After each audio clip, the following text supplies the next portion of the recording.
Hi everyone. I got bored of the Mont Saint-Michel story just because I was like, we don't seem to be getting close to the end of it.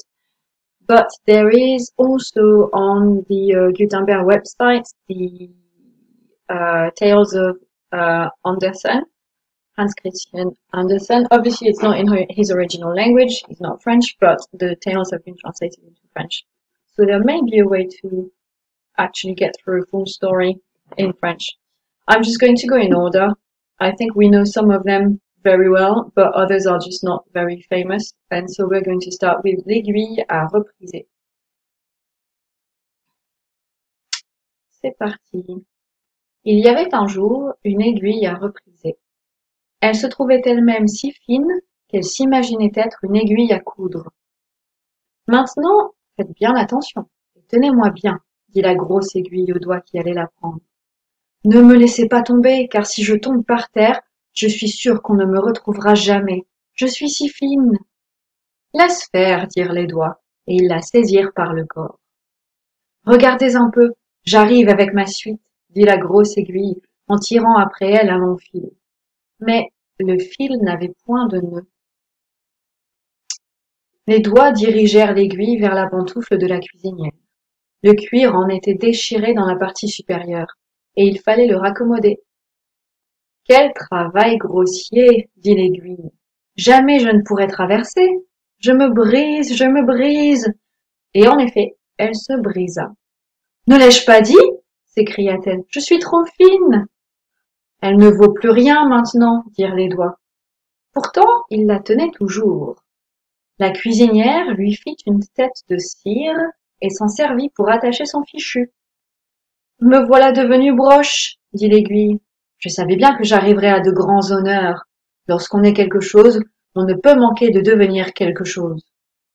Et elle se donnait un air aussi fier que le cocher d'un carrosse d'apparat.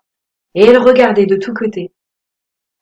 Oserais-je vous demander si vous êtes d'or, dit l'épingle de sa voisine. Vous avez un bel extérieur et une tête extraordinaire. Seulement, elle est un peu trop petite. Faites des efforts pour qu'elle devienne plus grosse, afin de n'avoir pas plus besoin de cire que les autres. Et là-dessus, notre orgueilleuse se roidit et redressa si fort la tête qu'elle tomba du fichu dans l'évier que la cuisinière était en train de laver. Ah, je vais donc voyager, dit l'aiguille, pourvu que je ne me perde pas. Elle se perdit, en effet. Je suis trop fine pour ce monde-là, dit-elle pendant qu'elle gisait sur l'évier. Mais je sais ce que je suis. Et c'est toujours une petite satisfaction. Et elle conservait son maintien fier et toute sa bonne humeur. Et une foule de choses passèrent au-dessus d'elle en nageant. Des brins de bois, des pailles et des morceaux de vieilles gazettes. Regardez un peu comme tout ça nage, dit-elle. Ils ne savent pas seulement ce qui se trouve par hasard au-dessous d'eux. C'est moi pourtant. Voilà un brin de bois qui passe. Il ne pense à rien au monde qu'à lui-même. Un brin de bois. Tiens, voilà une paille qui voyage. Comme elle tourne, comme elle s'agite. Ne va donc pas ainsi sans faire attention. Tu pourrais te cogner contre une pierre. Et ce morceau de journal, comme il se pavane. Cependant, il y a longtemps qu'on a oublié ce qu'il disait. Moi seule, je reste patiente et tranquille. Je sais ma valeur, et je la garderai toujours. Un jour, elle sentit quelque chose à côté d'elle, quelque chose qui avait un éclat magnifique, et que l'aiguille prit pour un diamant. C'était un tesson de bouteille. L'aiguille lui adressa la parole parce qu'il luisait et se présentait comme une broche. Vous êtes sans doute un diamant? Quelque chose d'approchant. Et alors, chacun d'eux fut persuadé que l'autre était d'un grand prix, et leur conversation roula principalement sur l'orgueil qui règne dans le monde. J'ai habité une boîte qui appartenait à une demoiselle, dit l'aiguille. Cette demoiselle était cuisinière. À chaque main, elle avait 5 doigts. Je n'ai jamais rien connu d'aussi prétentieux et d'aussi fier que ses doigts, et cependant il n'était fait que pour me sortir de la boîte et pour m'y remettre. Ces doigts-là étaient-ils nobles de naissance? Demanda le tesson. Nobles? Reprit l'aiguille. Non, mais vaniteux. Ils étaient 5 frères, et tous étaient nés doigts. Ils se tenaient orgueilleusement l'un à côté de l'autre, quoique de différentes longueurs. Le plus en dehors, le pouce, court et épais, restait à l'écart. Comme il n'avait qu'une articulation, Il ne pouvait s'incliner qu'en un seul endroit, mais il disait toujours que si un homme l'avait une fois perdu, il ne serait plus bon pour le service militaire. Le second doigt goûtait des confitures, et aussi de la moutarde. Il montrait le soleil et la lune, et c'était lui qui appuyait sur la plume lorsqu'on voulait écrire. Le troisième regardait par-dessus les épaules de tous les autres. Le quatrième portait une ceinture d'or, et le petit dernier ne faisait rien du tout. Aussi en était-il extraordinairement fier. On ne trouvait rien chez eux que de la forfanterie, et encore de la forfanterie. Aussi je les ai quittés. À ce moment, on versa de l'eau dans l'évier. L'eau coula par-dessus les bords et les entraîna. Voilà que nous avançons enfin, dit l'aiguille. Le tesson continua sa route, mais l'aiguille s'arrêta dans le ruisseau. Là, je ne bouge plus. Je suis trop fine, mais j'ai bien droit d'en être fière. Effectivement, elle restait là, tout entière à ses grandes pensées. Je finirai par croire que je suis née d'un rayon de soleil tant je suis fine. Il me semble que les rayons de soleil viennent me chercher jusque dans l'eau. Mais je suis si fine que ma mère ne peut pas me trouver. Si encore j'avais l'œil qu'on m'a enlevé, je pourrais pleurer du moins. Non, je ne voudrais pas pleurer. Ce n'est pas digne de moi.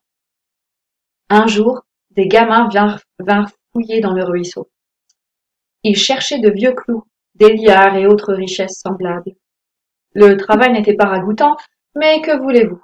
Ils y trouvaient leur plaisir, et chacun prend le sien où il le trouve. Oh là là, s'écria l'un d'eux en se piquant à l'aiguille. En voilà une gueuse! Je ne suis pas une gueuse, je suis une demoiselle distinguée, dit l'aiguille. Mais personne ne l'entendait. En attendant, la cire s'était détachée, et l'aiguille était redevenue noire des pieds à la tête. Mais le noir fait paraître la taille plus svelte. Elle se croyait donc plus fine que jamais. Voilà une coque d'œuf qui arrive, dirent les gamins, et ils attachèrent l'aiguille à la coque. À la bonne heure, dit-elle. Maintenant je dois faire de l'effet, puisque je suis noire et que les murailles qui m'entourent sont toutes blanches. On m'aperçoit au moins. Pourvu que je n'attrape pas le mal de mer, cela me briserait. Elle n'eut pas le mal de mer, et ne fut point brisée. Quelle chance d'avoir un ventre d'acier quand on voyage sur mer! C'est par là que je vaux mieux qu'un homme. Qui peut se flatter d'avoir un ventre pareil? Plus on est fin, moins on est exposé. Crac! Fit la coque. C'est une voiture de roulier qui passait sur elle. Ciel! Que je me sens oppressée, dit l'aiguille. Je crois que j'ai le mal de mer. Je suis toute brisée. Elle ne l'était pas, quoique la voiture eût passé sur elle. Elle gisait comme auparavant, étendue de tout son long dans le ruisseau. Qu'elle y reste! That was a fun story. Quite different from the usual fairy tales we might read. So that's it. That sounds like a better idea, reading short tales. So that was the one for tonight. Thank you for watching / listening. Don't hesitate to like, comment, subscribe, share, whatever. I'm sorry I'm not making much content nowadays, but life is super busy in real life, and you also have to look after yourself, so I'm also looking after myself, which leaves less time for making resources that will be time consuming. Now I'm going to I think I'm going to cut out my mistakes and then upload this and go to bed and wish everybody a happy weekend. Au revoir!